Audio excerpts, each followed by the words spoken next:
Halo Sobat Kredit. Desa di mana tempatku tinggal sedang dilanda rumor maling.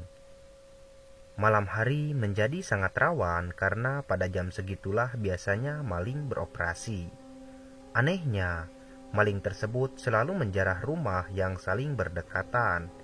Misalnya saja, malam ini rumah nomor 1 kemalingan, dan esoknya rumah nomor 2 yang selanjutnya menjadi target. Begitu seterusnya.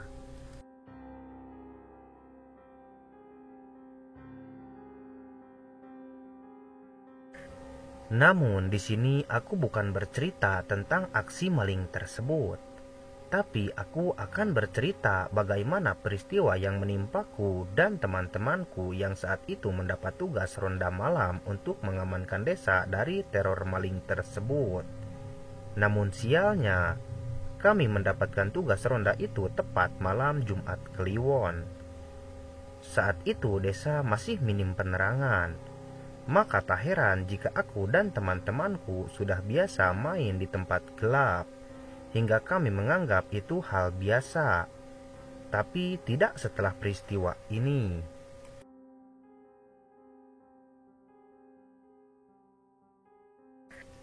Pada malam kami bertugas ronda, salah satu temanku memberikan usul bagaimana jika kami menakut-nakuti maling tersebut dengan menyamar menjadi setan.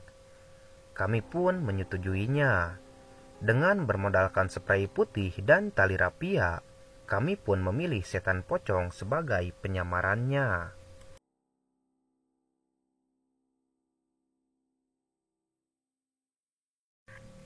Di desa kami kebetulan hanya punya 2 akses jalan utama, yaitu jalan masuk dan jalan keluar desa.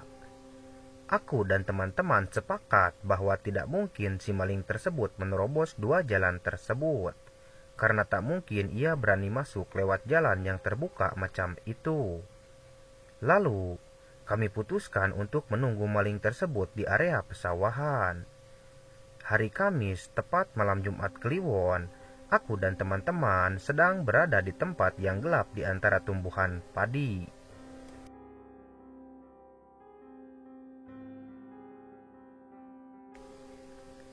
Jumlah kami saat itu adalah 7 orang, yang berarti angka ganjil. Nenekku sering bercerita, angka ganjil itu pagu. Konon, biasanya angka ganjil tersebut akan berubah menjadi genap. Kalau tidak, salah satunya akan ada yang hilang, maka akan ada sosok lain yang akan memenuhi angka ganjil tersebut. Tapi kami tak peduli dan merasa itu hanyalah sebuah cerita. Mengingat kami sudah sering sekali main dan berkumpul di tempat yang seram dengan jumlah ganjil. Namun tak pernah terjadi apa-apa. Setelah beberapa lama kami di pesawahan, namun yang kami tunggu tak kunjung muncul. Oh ya, hampir saja aku lupa. Yang menyamar menjadi pocong saat itu hanya 1 orang, yaitu Rian. Kami melakukan hal itu agar saat malingnya nanti muncul, aku dan 5 temanku yang lain bisa langsung mengejarnya. Berhubung kami keburu bosan karena tak ada orang yang mencurigakan yang muncul, kami pun akhirnya menyerah.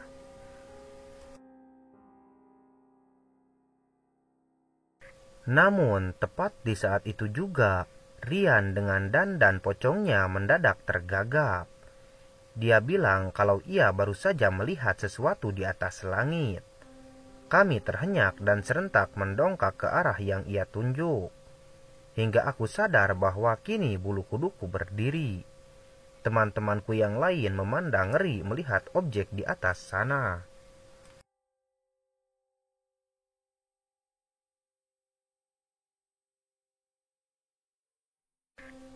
Tepat di atas kami ada sesuatu berwarna putih yang tengah melayang.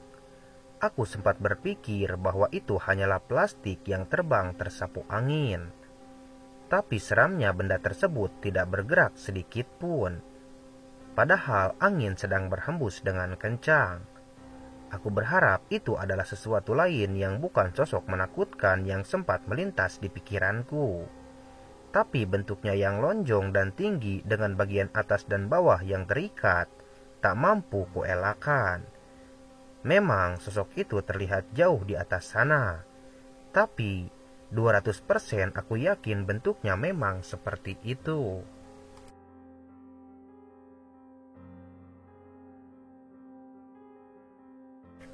Aku dan teman-teman yang lain mulai meringis ngeri. Serentak kami memutuskan untuk pergi dan pulang ke pos ronda. Tapi sialnya, benda di atas itu tiba-tiba saja mengarah pada kami dengan kecepatan yang tinggi. Aku dan yang lainnya terperangah karena sebentar lagi kami akan tertimpa benda tersebut.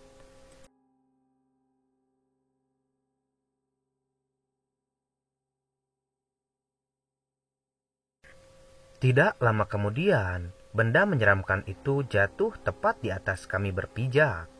Entah sudah menubruk siapa, namun aku yakin betul kalau benda itu jatuh tepat di sampingku. Aku tak berani melihat dan tak tahu seperti apa wujud aslinya jika dilihat sedekat ini. Kami semua langsung panik, namun tubuhku tak mampu bergerak saking syoknya. Aku mendadak lumpuh dan tak bisa kemana-mana.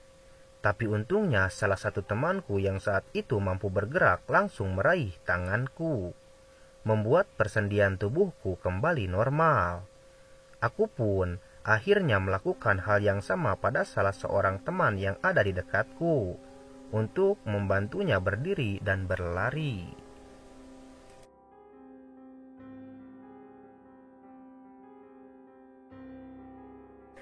Aku terus berlari tanpa menoleh ke belakang, hingga akhirnya aku dan yang lainnya sampai di pos ronda yang ada di tengah-tengah desa. Kami masa bodoh dengan apa yang terjadi barusan. Justru kami malah membuat lelucon tentang kejadian tadi dengan saling bertukar imajinasi. Tadi itu apa ya? Gue gak lihat. Ya seperti itulah.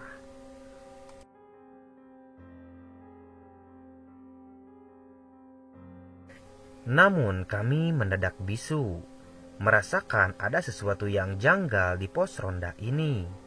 Kata-kata lelucon kami barusan seperti hilang tertelan angin, membuat kami diam berjamaah. Kami kembali merasa merinding, bukan karena gelapnya pos ronda yang minim penerangan, bukan juga karena kejadian kejatuhan sosok barusan, ataupun karena sejumlah kami yang berkurang ataupun bertambah. Nyatanya, kami masih bertujuh, benar-benar bertujuh. Tapi sosok yang memakai kain putih di sudut sana hanya terdiam di saat kami tertawa.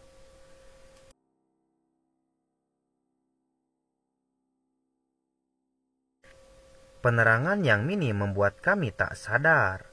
Sosok yang duduk di pojok itu terbungkus kain putih menutupi wajah lengkap dengan ikatan tali putih di atas kepala dan bawah kakinya. Jantungku terpacu cepat. Itu jelas bukan Rian yang menyamar.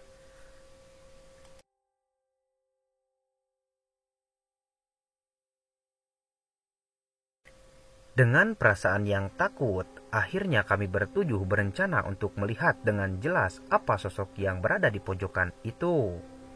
Kami pun mendekati sosok yang berada di pojokan itu. Semakin dekat, maka semakin jelas pula lah sosok itu. Ternyata itu adalah sosok pocong.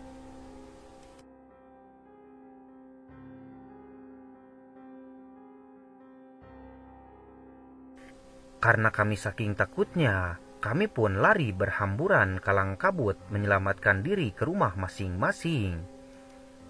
Dan cerita pun sampai di sini. Terima kasih telah menonton video ini sampai akhir. Sampai jumpa lagi di video selanjutnya.